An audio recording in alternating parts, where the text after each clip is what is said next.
Senja merupakan momen indah saat sore hari sebelum matahari terbenam ya. Datangnya senja boleh dikatakan waktu yang kita nantikan menjelang malam dan menjadi momen yang sering ditunggu-tunggu banyak orang. Momen hadirnya senja tersebut sangat indah dan sayang untuk dilepaskan begitu saja ya. Bak kata pepatah, tidak ada yang lebih indah dari matahari terbenam. Dia kelihatan begitu manis dan kekuning-kuningan. Burung berterbangan untuk pulang ke sangkar mereka. Mereka menikmati begitu dengan sepenuh jiwa dan raga. Setiap matahari terbenam membawa janji akan fajar baru. Kata orang, tidak ada yang lebih indah dari senja yang indah untuk mengakhiri hari yang sehat sepanjang hari. Saat matahari terbenam, tinggalkan apapun yang sedang kamu lakukan dan sebagaimana yang kau saksikan burung berburu-buru untuk pulang sudah ketika waktu senja, mereka tidak akan mencari rezeki lagi ya. Jadi saat matahari terbenam, tinggalkanlah apapun yang sedang kamu lakukan. Matahari terbit atau terbenam boleh bersinar dengan cemerlang dan membangkitkan semua yang begitu gairah, semua kerinduan di dalam jiwa kita yang melihatnya ya.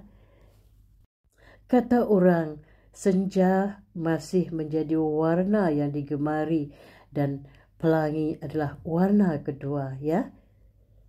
Matahari terbenam adalah bukti bahawa akhirnya juga boleh indah ya.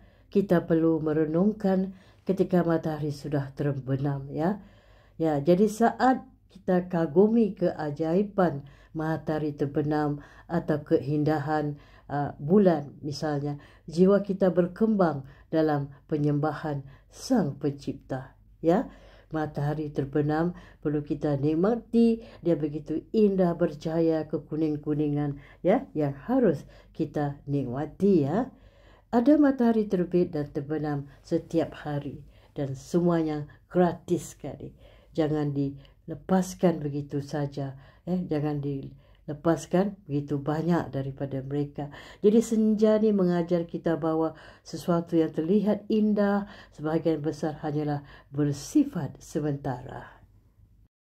Kata orang, ada matahari terbit dan terbenam setiap hari dan semuanya gratis. Jangan dilepaskan begitu banyak daripada mereka, perlu kita renungkan ya. Senja mengajar kita bahawa sesuatu yang terlihat indah sebagian besar hanya bersifat sementara. Jadi apa yang ada ni semuanya bersifat sementara, tiada yang kekal. Lihatlah burung-burung berterbangan di waktu senja, mereka tahu manfaatkan waktu senja, pasti kita pulang ke sangkarnya. Bak pepatah ada mengatakan ya, melepaskan sinar senja sama halnya membuang kesempatan nikmat batin yang tidak ternilai ya, yang tak ternilai. Jadi kita perlu nikmati ya. Sekalipun hanya sejenak, namun senja pergi meninggalkan rasa hidup ini teramat singkat sekali ya. Matahari terbenam begitu indah, seolah-olah kita ni sedang melihat melalui gerbang syurga ya. Matahari terbenam adalah bukti bahawa apapun yang terjadi setiap hari boleh berakhir dengan indah. Banyak hal yang dapat hidup kita boleh menunggu, tapi matahari terbenam tidak ya. Senja seperti mana kata orang, ialah masa kita kanak-kanak ya, dipandang dengan takjub bukan hanya kerana indah tetapi kerana cepat berlalu. Satu-satunya jenis matahari terbenam yang kita tidak suka adalah kita lepaskan. Kita jangan lepaskan begitu saja ya. Kedatangan senja yang menenggelamkan matahari mengajar pada kita bahawa segala sesuatu tak ada yang abadi ya. Tidak ada yang kekal. Jadi senja akan mengajarmu cara bersyukur, menikmati apa yang Tuhan sudah berikan kepada kita. Kalau kita sibuk bekerja, kita harus berhentikan. Nikmatilah waktu-waktu senja ini ya. Jika kamu merindukan seseorang, tataplah matahari sore. Kirimkan pesan rindumu untuk melalui lewat senja ya. Kata orang ya, senja adalah salah satu hal ya dalam hidup yang tidak akan menunggu. Tidak ada yang lebih baik daripada pantai saat matahari terbenam. Bila kita pergi ke pantai, kita melihat matahari terbenam ya, begitu indah sekali memancarkan cahaya kekuning-kuningan ya.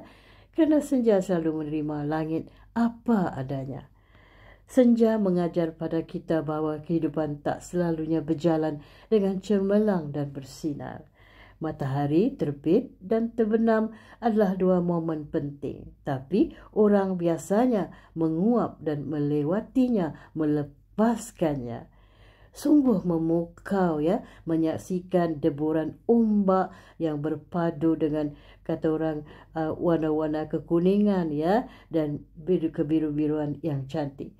Biasanya waktu senja adalah hanya warna kekuning-kuningan dengan sinaran cahaya matahari yang sedang tenggelam ya untuk pulang tempatnya ya. Kerana senja mengajar akan perjuangan. Awan gelap yang mengadang, senja tak pernah rapuh berdiri meskipun sendirian. Senja tak pernah menolak langit saat sore telah tiba, meskipun ia berubah ya menjadi kelabu ya. Tapi senja tidak pernah kelabu. Dia tetap menerbitkan warna kekuning-kuningan keemasan. Ya, dia mengajar kita akan perjuangan ya. Awan yang gelap mengadang, senja tak pernah rapuh berdiri meskipun sendirian ya. Jadi senja tak pernah menolak langit saat sore telah tiba ya. Sebab senja lebih tahu bagaimana cara permisi tanpa ada sedikit pun insan yang merasa disakiti. Inilah momen di waktu-waktu senja kita mengingati seseorang itu yang jauh di mata. Hari ini aku belajar dari senja bahawa yang indah dan mempersonakan akan datang dan hilang pada waktunya ya. Ya, kata orang ya, jadilah seperti senja yang kehadirannya selalu membuat ketenangan, kedamaian juga ya. Wahai matahari senja, kukirim pesan rindu. Ketahuilah, cintaku bersinar sebagai matahari emas.